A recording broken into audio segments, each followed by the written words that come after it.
Good evening, everybody. I'm KAYNA Whitworth. What an exciting night. Touted as the biggest game in Boise State history, the Broncos had a lot to prove as they're the #3 seed going up against Virginia Tech. And heading into the game, the guys were clicking on all cylinders early to get the big lead in Maryland here. Broncos up 3 in the first play action, and Kellen Moore finds his favorite target. That's Austin Pettis for the 6th. So we'll stay in the first now, over a minute left, and Moore fires for the end zone again, and this time it's the big man with the soft hands. Tommy Gallarda makes that one-handed grab. Broncos up 17-0.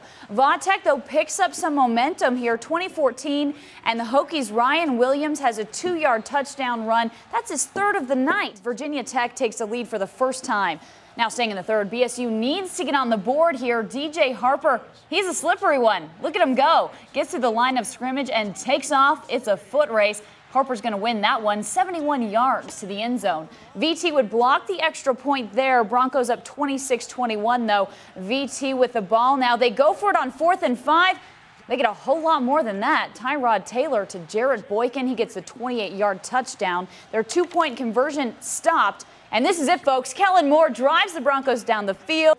VT makes a substitution at cornerback, and they capitalize. Austin Pettis catches the touchdown.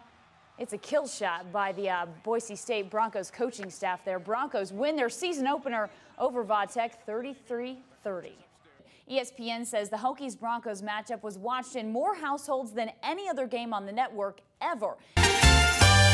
We are so glad you could be out here with us today. There's certainly no shortage of orange and blue out here at Taco Bell Arena. We are less than an hour away now from our official celebration of our Boise State Broncos win over TCU in the Fiesta Bowl. I'm on a bike again. I'm logging some miles this morning for the Salvation Army's Meals on Wheels Marathon. We're raising money for the hungry in the Treasure Valley. We're getting a bunch of people signed up. As you can see, the lobby out here is just packed with people that are coming in. They're signing up. They want to take part in this Heart Walk. The Vandals senior quarterback had a scholarship offer to go to the Cornhuskers, but chose to head to Moscow instead. And since then, Enderle has been the starter with a few hiccups and a lot of learning over the past 4 years. It's time for a little high school football action, and they get to take it to the blue. The fans excited. Thursday night, it's Timberline hosting Mountain Home.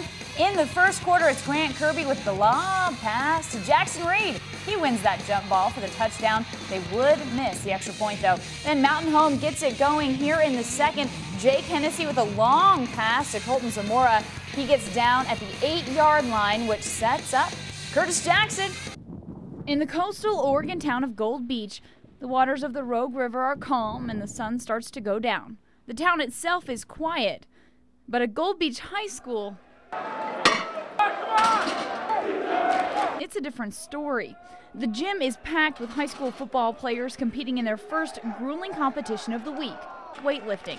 It's a team camp that puts the individual to the test in more ways than one.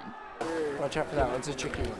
Each summer, over 1,800 high school football players come to the Gold Beach football camp for a lesson in roughing it they won't soon forget. It's pretty tough, but it's good that we're going through it together. Instead of staying in dorms like many camps, they pitch their tents around the fields.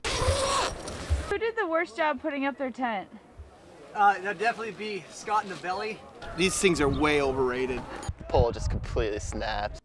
The guys are up early for their first practice, then go 3 rounds of 7-on-7 and a scrimmage later in the evening. They even have classroom time to go over offense and defense. Your attitude is going to be tested this week. And the Lava Bears are the defending champs of the Gold Beach lineman competition.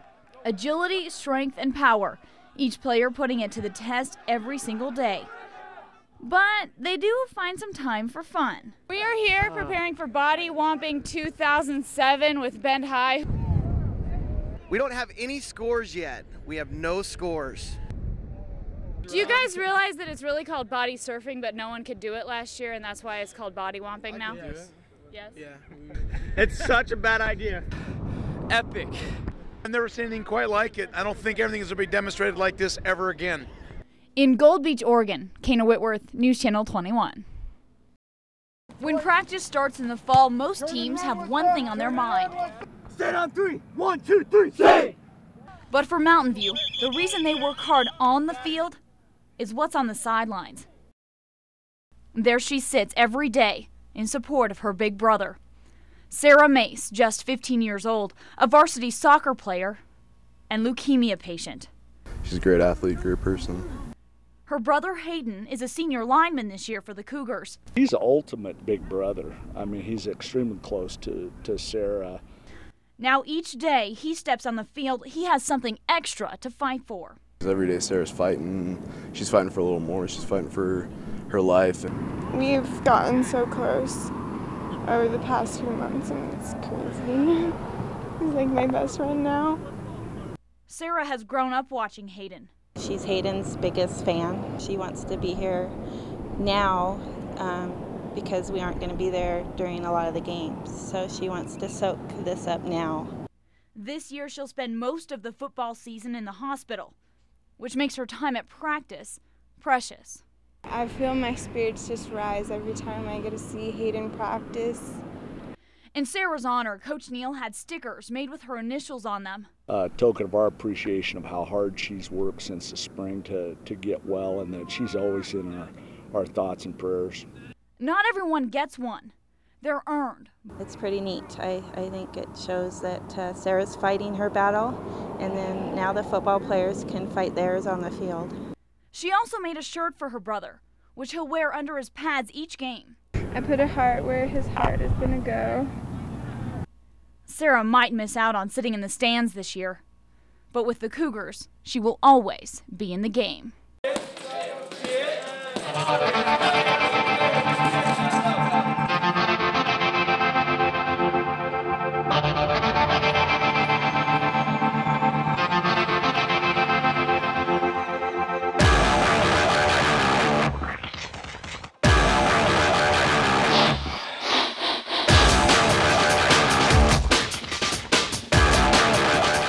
23-year-old Chaz Patka has been running, lifting, training. We run every morning at 5:30 in the morning before we go to work.